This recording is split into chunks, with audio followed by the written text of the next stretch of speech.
సిద్దిపేట జిల్లా Sultanpur JNTU college campus mess లో చట్నీలో ఎలుక కనిపించడం కలకలం రేపింది.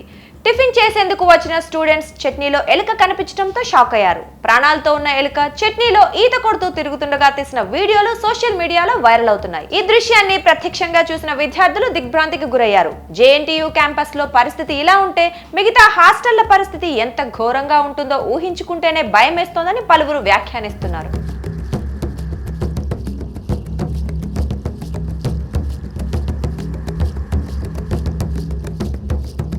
ఎలుక బ్రతికుంది కాబట్టి చట్నీలో కదులుతుండగా తాము చూశామని, అదే చనిపోయి ఉంటే ఎవరు గుర్తుపట్టక ఆ ఆహారాన్ని తినేవాళ్లమని విద్యార్థులు వాపోతున్నారు. ఇలాంటి ఆహారం తినటం వల్లే చాలా చోట్ల ఫుడ్ పాయిజన్ అయ్యి విద్యార్థులు ఆసుపత్రి పాలు అవుతున్నారని మండిపడుతున్నారు.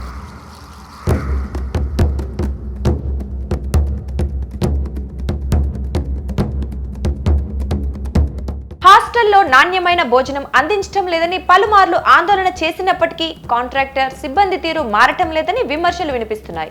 గతంలోనూ ఫుడ్ విషయంలో ఆందోళన చేస్తే నాణ్యమైన ఫుడ్ అందిస్తామని ప్రిన్సిపల్ హామీ ఇచ్చినా మళ్ళీ అలాంటి ఘటనే రిపీట్ అయిందని ఫైర్ అవుతున్నారు. ఇంత జరుగుతున్నా యాజమాన్యం పట్టించుకోకపోవడంపై విద్యార్థులు మండిపడుతున్నారు. వైద్య ఆరోగ్య శాఖ మంత్రి దామోదర్ రాజనరసింహ స్పందించి వెంటనే చర్యలు తీసుకోవాలని డిమాండ్ చేస్తున్నారు.